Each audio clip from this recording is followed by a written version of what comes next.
వైకుంఠ ఏకాదశి సందర్భంగా విజయవాడలోని టెంపుల్స్ అన్నీ కూడా భక్తులతో రద్దీగా మారినాయి. ప్రస్తుతం మనం విజయవాడలోని లబ్బిపేటలోని వెంకటేశ్వర స్వామి ఆలయం వద్ద ఉన్నాము.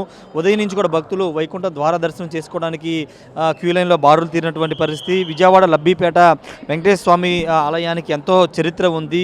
ఈ ఆలయంలో దర్శనం చేసుకుంటే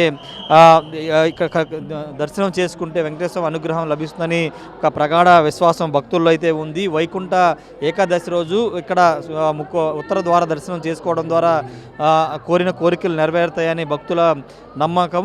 ఇక్కడ ప్రధానంగా లబ్బిపేటలోని వెంకటేశ్వర స్వామి ఆలయం 1964లో ఇక్కడ ఏర్పాటైంది. ఇక్కడ అప్పటి నుంచి ఇప్పటి వరకు భక్తులకి వెంకటేశ్వర స్వామి దర్శనమిస్తున్నటువంటి పరిస్థితి. ప్రస్తుతం మనం చూస్తున్నాం క్యూ లైన్లో భక్తులు భారీగా క్యూలో నిలబడిన పరిస్థితి, క్యూలో ఉన్నటువంటి సిచ్యువేషన్ మనం చూస్తున్నాము. వెంకటేశ్వర స్వామి ఆలయానికి దాదాపుగా ముక్కోటి ఏకాదశి రోజు 20,000 నుంచి 30,000 మంది వరకు ఇక్కడ భక్తులు దర్శనానికి వస్తూ ఉంటారు.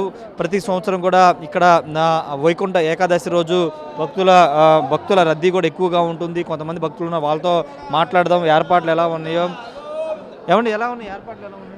ఏర్పాట్లు ఈ సంవత్సరం చాలా చక్కగా చేశారు. ముక్కోటి ఏకాదశి ఆ స్వామివారి దర్శనం కోసం ఎటువంటి తోపులాట లేకుండా 1 కిలోమీటర్ వరకు ఎవరు దూరకుండా ప్రత్యేకమైన ఏర్పాట్లు చేశారు. సంతోషం గుడి ఆధ్వర్యంలో ఈ కమిటీకి. మరి ఇలాగే ప్రతి సంవత్సరం కూడా ముక్కోటి ఏకాదశి మరి దర్శించుకోవాలని ప్రతి సంవత్సరం మేము కూడా వస్తుంటాం. ఆ స్వామి ఆశీస్సులు తీసుకుంటాం. ఇలాగే ప్రతి ఒక్కరు కూడా ఆరోగ్యాలతో సంతోషంగా ఉండాలని ఆ ఏడుకొండల వాడిని మనం చేసుకుంటూ ఏడుకొండల కూడా వెంకటరమణ గోవిందా గోవిందా. ఇది భక్తులందరూ కూడా ఒకటే చెప్తూ ఉన్నారు, ఏర్పాట్లన్నీ బాగున్నాయని చెప్తున్నారు. ఎక్కడక్కడ తొక్కిసలాట లేకుండా క్యూ లైన్లో ఏర్పాటు చేశారని చెప్తూ ఉన్నారు. ప్రధానంగా ఈరోజు వైకుంఠ ఏకాదశి రోజు దర్శనం చేసుకోవడం ద్వారా వైకుంఠ ప్రాప్తి లభిస్తుందనేది ప్రధాన భక్తుల్లో ఉన్న నమ్మకము. ఒకసారి మనం చూస్తున్నాం లోపల కూడా క్యూ లైన్లో వెళ్తున్నటువంటి పరిస్థితి మనకి కనబడుతూ ఉంది. ముఖ్యంగా వైకుంఠ ఏకాదశి రోజు మురా అనే రాక్షసుడు బియ్యంలో దాక్కుంటాడని, అందుకే ఆ రోజున బియ్యంతో చేసిన ఏ పదార్థం తినకూడదని అంటూ ఉంటారు. ఈరోజు ఉపవాసం ఉంటే మిగతా 23 ఏకాదశుల్లో ఉపవాసం ఉన్నట్లని విష్ణు పురాణం చెబుతుంది. వాటితో పాటు మురానే రాక్షస గుణాన్ని ఉపవాసం జాగరణ ద్వారా జయిస్తే సత్వగుణం లభించి ముక్తి మార్గం తెరుచుకుంటుందని చెప్తున్నారు. వైకుంఠ ఏకాదశి రోజున నియమనిష్ఠులతో వ్రతం ఆచరించే వారికి మరో జన్మంటూ ఉండదు. అలాగే ఈరోజు మరణించిన వారికి వైకుంఠ సిద్ధిస్తుందని, అందుకే వైకుంఠ ఏకాదశి ముక్కోటి ఏకాదశిగా అంత ప్రత్యేకత ఉందని చెబుతూ ఉన్నారు. ప్రస్తుతం ఆలయంలో పోలీసులు కూడా ప్రత్యేక భద్రతలు ఏర్పాటు చేశారు. ఎక్కడ ఎలాంటి అవాంఛనీయ సంఘటనలు జరగకుండా భద్రత ఏర్పాట్లు చేశారు. ఆలయానికి సంబంధించినటువంటి లోపల ఎలాంటి ఆంక్షలు లేకుండా భక్తులకి దర్శనం అయితే కల్పిస్తున్న పరిస్థితి. ఈ ఆలయానికి సంబంధించినటువంటి అంశంలో చంద్రశేఖర్ సరస్వతి కంచి కామకోటి పీఠాధిపతి చంద్రశేఖర్ సరస్వతి ఈ ఆలయానికి, అంటే ఆయన దేశంలోని అన్ని ప్రాంతాలను సందర్శించినప్పుడు విజయవాడలోని ఇక్కడ ఈ ఆలయాన్ని సందర్శించడం ద్వారా ఇక్కడ ఎక్కువ రోజులు గడిపారని కూడా చెబుతూ ఉన్నారు. ఇక్కడ ఈ ఆలయానికి విశిష్ట చరిత్ర ఉందని కూడా చెప్తూ ఉన్నారు. కొంతమంది భక్తులు ఉన్నారు, వాళ్ళతో కూడా మాట్లాడుతూ అమ్మ ఎలా ఉన్నాయి, అమ్మ ఎలా ఉన్నాయి, ఏర్పాట్లు ఎలా ఉన్నాయి అమ్మా? బాగున్నాయండి, చాలా బాగున్నాయండి. బాగున్నాయి. ఎలా ఉంది ఈరోజు వైకుంఠ ఏకాదశి వైకుంఠం లాగానే ఉందండి, బాగుంది. దర్శనం బాగా జరిగిందా? బాగా జరిగిందండి. ఏంటమ్మా ఈరోజు దర్శనం చేసుకోవడం ద్వారా ఏంటి ప్రాధాన్యత ఏంటి? నాకు అంత బాగా రాదు కానీ విజయ్ చెప్తారు. చెప్పండి ఈరోజు దర్శనం చేసుకోవడం ద్వారా ఏంటి ప్రాధాన్యత ఏంటి? ఈవేళ ముక్కోటి కదండి, ఉత్తర ద్వార దర్శనం చేసుకుంటే మన పాపాలన్నీ పోయి తరించుతాయని అందరం పొద్దు నుంచి తిరుప్పావై అవి చేస్తున్నాం. 4 గంటల నుంచి ఇక్కడే ఉన్నాం. మేమందరం తిరుప్పావై, విష్ణు సహస్రనామం, లక్ష్మీ సహస్రం అవన్నీ చదివాము. లక్ష్మీ అష్టోత్తరం 8 సార్లు పారాయణం చేసాం. గుళ్ళు 11 సార్లు పారాయణం చేసాం.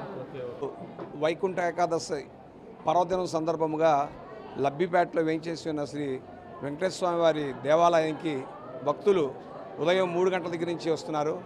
ఇప్పటికి సుమారు చాలామంది భక్తులు వచ్చి దర్శనం చేసుకున్నారు. ఈ దేవాలయం చాలా ప్రసిద్ధి చెందిన దేవాలయం. ఈ దేవాలయం గురించి విశిష్టత చెప్పాలంటే ఈ 1964లో ప్రతిష్ఠించబడింది. దీనికి మన కంచి కామకోటి చంద్రశేఖర సరస్వతి స్వామివారు, అంటే నడిచే దైవం, వారు ఈ దేవాలయానికి వారి పరివారంతో నడుచుకుంటూ ఈ గుడికి చాలాసార్లు వచ్చారు. వారి యొక్క ఆశీస్సులతో ఈ దేవాలయం బాగా అభివృద్ధి చెందుతోంది.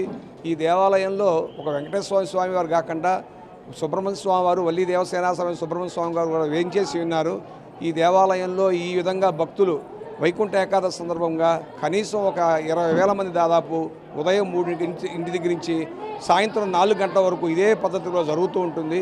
కాబట్టి ఈ దేవాలయం గురించి మనం ప్రసిద్ధి చెప్పాలంటే నడిచే దైవం చంద్రశేఖర సరస్వతి కంచి కామకోటి వారి ఆధ్వర్యంలో ఈ దేవాలయానికి పేరు ప్రతిష్టలు వచ్చినాయి. కాబట్టి ఈ దేవాలయం భక్తులు దర్శనం చేసుకోవటం వలన వారి యొక్క నమ్మకం ఈ స్వామివారి కృప జరుగుతుందని, అదేవిధంగా ఈ దేవాలయం విశిష్ట చెప్పాలంటే తిరుమల తిరుపతి దేవస్థానం తిరుపతి మనకి ఏ విధంగా మన రాష్ట్రంలో ప్రసిద్ధి చెందిందో అదేవిధంగా ద్వారకా తిరుమల పశ్చిమ గోదావరి జిల్లాలో ద్వారకా తిరుమల, దాని తర్వాత లబ్బిపేటలో ఉన్న వెంకటేశ్వర స్వామి కళ్యాణం అని చెప్తారు. ఈ దేవాలయంలో దర్శనం చేసుకోవడమే కాకుండా 2 కళ్యాణ మండపాలు కూడా ఉన్నాయి. పద్మావతి కళ్యాణ మండపం, శ్రీనివాస కళ్యాణ మండపం అని.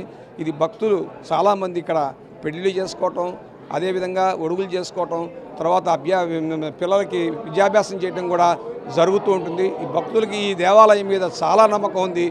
రోజు కూడా శనివారం పూట ఈ విశిష్ట పర్వదినం కాకుండా శనివారం పూట కూడా భక్తులు కనీసం 1000 మంది దాదాపు ఈ దేవాలయంకి రావటం అనేది ఆనవాయితీ అయిపోయింది.